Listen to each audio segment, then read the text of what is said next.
Good morning everyone. आज का जो हमारा टॉपिक है वो है एमएससी के स्टूडेंट्स के लिए, जिसमें हम इन्वर्टिब्रेट का एक इम्पॉर्टेंट टॉपिक लिया है, वो है origin and evolution of coelom. When we talk about the coelom, then the first of all we talk about the definition. The coelom is a fluid filled cavity lined by the mesoderm, represent a key evolutionary innovation in animal kingdom। जैसे जैसे evolution हुआ, जैसे जैसे simplest animal से हम complex animal की तरफ बढ़ते हैं, तो उनमें एवोल्यूशन का एक बहुत बड़ा रोल हमको देखने को मिलता है। उसमें बॉडी स्ट्रक्चर से लेके उनके मूवमेंट से लेके एक्सक्रीशन, डाइजेशन में सभी में एक हमको रोल यहाँ पे हमें देखने को मिलेगा। तो इस चैप्टर में, इस टॉपिक में हम एक बड़ा क्वेश्चन हम तैयार करेंगे और इसमें कुछ पॉइंट्स में हम सीलोम को स्टडी करेंगे। It has facilitated the development of complex body structures, organ system, efficient physiological processes, contributing to the evolutionary success of coelomate animals. Understanding the origin evolution of coelom sheds light on the diversification of animal life। जैसा हमने बताया कि animal का diversification कैसे हुआ, उसमें ये coelom evolution हमको क्लियरली डिफाइन करेगा, उसे समझाएगा, एक्सप्लेन करेगा। First of all, the concept of coelom. As we discussed in previous classes, the coelom is defined as a liquid filled cavity in the mesoderm. This cavity lies between the body wall and the digestive tract. It provides the space for the development and suspension of organs, enabling greater specialization and functional independence for organ system। तो हम देखें कि organ system development के लिए coelom का development होना बहुत ही ज़रूरी है, बहुत ही रिक्वायरेबल है। Animals are classified on the presence of type of body cavity. That's first is acoelomate, a region between the digestive tract and epidermis is completely filled with the mesenchyme and muscular fibre with no body space. जब हम बात करते हैं development के time में, तो वहाँ पे मीजोडर्म नहीं होगी और वहाँ पे कोई कैविटी भी नहीं होगी, उसकी जगह पे हमें वहाँ पे मेसेनकाइम देखने को मिलेगा। और ये मोस्टली प्लेटिहेल्मिन्थीज और नेमर्डनीज में हमें देखने को मिलता है, उन्हें कहेंगे हम acoelomate. When there is no region of coelom. Second is pseudocoelomate, animals with a cavity not entirely lined by mesoderm. Cavity तो है लेकिन वो एंटायरली लाइन नहीं है मीजोडर्म से, जगह जगह मीजोडर्म के पैचेस हैं, वो मोस्टली राउंड वर्म्स या एस्के हेलमिन्थीज में हमको देखने को मिलता है। Next is coelomates, animals with the true coelom completely lined by mesoderm, that is annelids, arthropod, mollusca and vertebrates। This is the coelomates. On the basis so हम कह सकते हैं कि सीलोम के बेसिस पे हम एनिमल्स को तीन कैटेगरीज में क्लासिफाई कर सकते हैं: acoelomate, pseudocoelomate and coelomate. Then theories of coelom origin।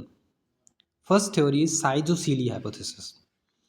This hypothesis suggests that the coelom evolved through the splitting of mesodermal masses, that is Annelida, Arthropoda, Mollusca।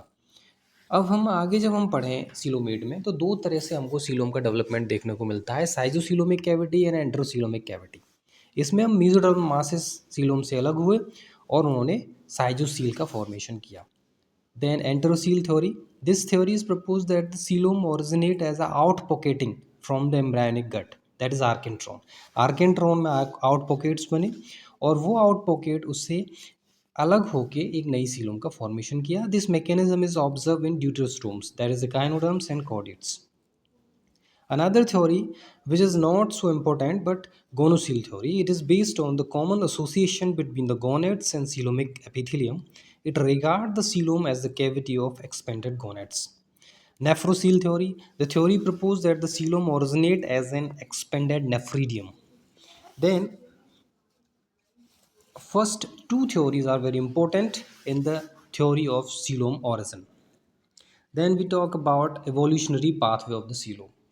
जैसा कि आपके सिलेबस में लिखा हुआ है, बताया है कि एवोल्यूशनरी पाथवेज कैसे हैं, सीलोम का डेवलपमेंट कैसे हुआ। The coelom evolution is major milestone in the animal phylogeny. Coinciding with the diversification of bilaterians. Bilaterian का जितना डाइवर्सिफिकेशन हमको देखने को मिलता है उसमें सीलोम का बहुत बड़ा रोल है। First of all acoelomate as an ancestors, तो सबसे पहले हम देखें कि एसिलोमेट्स ही आए होंगे।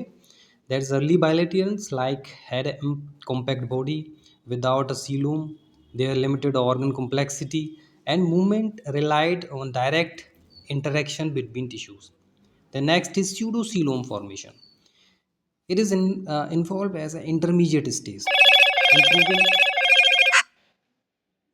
distribution of nutrients, providing some hydrostatic support. Trisulome, in eucoelomate, it provides greater organ complexity, segmentation, efficient locomotion, leading the diversification of major animal groups. And then coelom in protostomes and deuterostomes. Coelom evolution independently in these lineages, protostomes exhibit cytocele and deuterostomes exhibit enterocele. Adaptive significance की बात कम करें, then coelom is associated with several evolutionary advantages: increased body size, efficient locomotion, compartmentalization, and shock absorption. These are the most advantages of coelom formation.